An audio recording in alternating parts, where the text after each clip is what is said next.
नमस्कार भक्त सज्जनबिनहरू, सर्वप्रथम म यहाँहरूलाई स्वागत गर्न चाहन्छु। आजको यो बसाइमा मैले तपाईँहरूमाझ लोहोरो नचाउने यानि कि चोर पत्ता लगाउन चोर पत्ता लगाउने लोहोरो अथवा चाहिँ कोर्रा लगाउनेसँग सम्बन्धित विषयमा जानकारी गराउन गएको छु। यो असाध्यै पुरानो तन्त्रविधि र मन्त्रविधि हो है। जब तपाईँ हाम्रो बाउबाजेको पालामा, बाउ नभनौँ बाजेहरूको चाहिँ पालामा चाहिँ कुनै पनि प्रहरी प्रशासन सीसीटीभीहरू कुनै पनि सुविधा नभएको कारणबाट उहाँहरूले मन्त्रद्वारा लौरालाई जागरण गरेर कुनै गाउँको बलियो मान्छे अथवा त्यो गाउँमा भएको कुनै पनि बलियो अथवा कुमार केटालाई त्यो लौरो पक्रिन लाएर त्यो लौरोको माध्यमबाट उनीहरूले चोर पत्ता लगाउने यानि कि कसले चोरी गरेको छ त्यो चोरको घरै पत्ता लगाउने कुन दिशामा छ त्यो लौरै लिएर चाहिँ मान्छे त्यही दिशातिर कामदै जाने प्रचलन थियो है। यो तपाईहरुले नै सुन्नु भएको होला।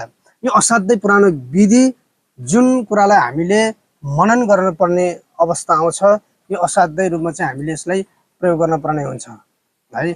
आज म तपाईहरुमा यही विषयमा जानकारी गराउन गएको छु र यसको लागि सबैभन्दा पहिला यो मन्त्रलाई हामीले ग्रहणको समयमा, बडा दशैंको कालरात्रिको समयमा र शिवरात्रिको समयमा मात्र यो मन्त्रलाई सिद्ध गर्न सकिन्छ है। तपाईले यो मन्त्रलाई सिद्ध गराउनको निमित्त शुद्ध र पवित्र भएर त्यो समयमा शुद्ध वस्त्र पहिरेर उत्तर अथवा पूर्वमुख गरेर तपाईले एउटा कुशको आसनमा बसेर मन्त्रलाई सिद्ध गर्न सक्नुहुनेछ है। त्यसकारणले चाहिँ तपाईले यो मन्त्रलाई सिद्ध गर्नको लागि त्यो समयमा तपाई सक्नुहुन्छ नदी किनारमा अथवा मसान घाटमा बसेर तपाईले यो मन्त्रलाई चाहिँ 21 मालासम्म जप गर्नुपर्ने हुन्छ। सकिन्छ, सकिँदैन तपाईले आफ्नो पूजा कोठा यानी कि जहाँ बडा दशैंको तयारी गरिएको छ त्यो समयमा आफ्नो पवित्र र चोखो ठाउँमा बसेर यसलाई तपाईले सिद्ध गर्न सक्नुहुनेछ। सकिन्छ 21 माला जप गर्न होला, सकिँदैन तपाईले यसलाई 11 माला 7 माला त्यसरी जप गर्न होला। जति तपाईले यसलाई चाहिँ बढी जप गर्न सक्नुभयो त्यो दिनभरिमा त्यति नै यो मन्त्रले तीव्रता ल्याउनेछ र छिटो भन्दा छिटो काम गर्नेछ।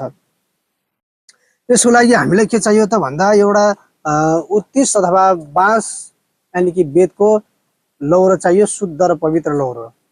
अनि त्योसँगै हामीलाई कालो तिल चाहियो, तोरीको तेल चाहियो दियो बाल्नको लागि, कपुर चाहियो, बत्ती चाहियो, धूप चाहियो, अक्षता चाहियो है।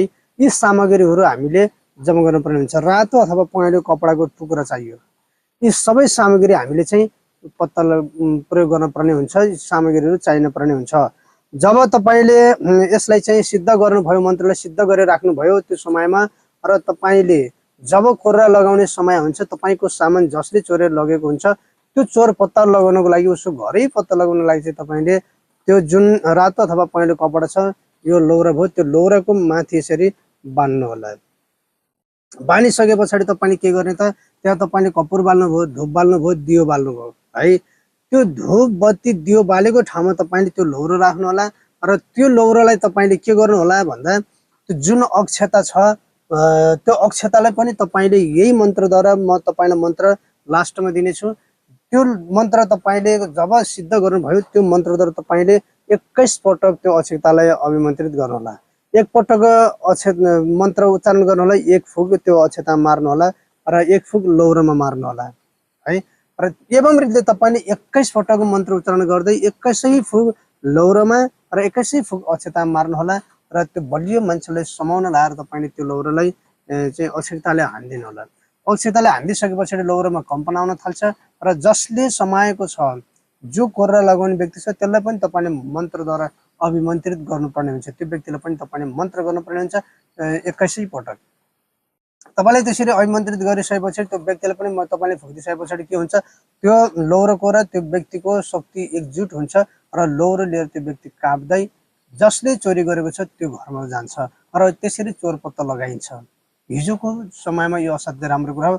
जब लौरो शक्ति हुन्छ, लौरोमा शक्ति जागरण आउँछ त्यो बेला तपाईले के गर्नुपर्छ भन्दा आफ्नो इष्ट मष्ट कुल कुलेनी थानीमानी र तपाईको गाउँको नजिक देवी देवता सबैलाई सम्झेर तपाईले मन्त्र हान्न पर्ने हुन्छ, पुकार गर्न पर्ने हुन्छ, प्रार्थना गर्न पर्ने हुन्छ र तपाईको वरिपरि रहेको तपाईले आफ्नो घरमा रहेका सबै सकारात्मक शक्ति, नकारात्मक शक्ति लगायतको तपाईले चाहिँ स्थानीय देवी देवता वीर मसान सबैले तपाईँले आह्वान गरेर त्यो लौरोमा मन्त्र हाले पछाडि मन्त्र चल्न थाल्छ, लौरो चल्न थाल्छ। मन्त्र चले पछाडि जब मन्त्र चलाउनु भयो तब लौरो चल्न थाल्छ र त्यो व्यक्तिले समाएपछि लौरोले त्यो व्यक्तिलाई अगाडि अगाडि तान्छ।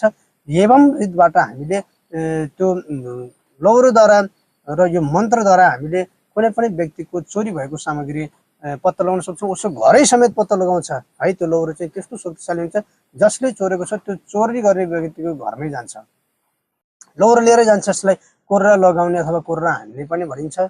चोर पत्ता लगाउने लौरो असाध्यै महत्त्वपूर्ण विषयमा मैले यहाँहरूमा जानकारी गराएँ। मन्त्र भने यस प्रकार रहेका छन्।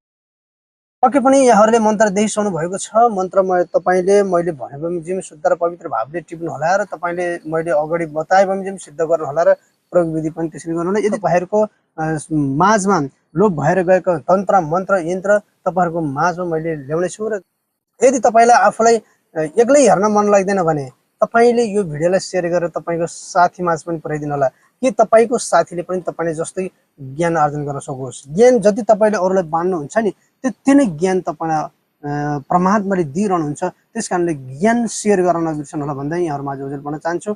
यो असाध्यै महत्त्वपूर्ण जानकारी मैले यहाँलाई गराएँ। हवस् त, धन्यवाद, नमस्कार।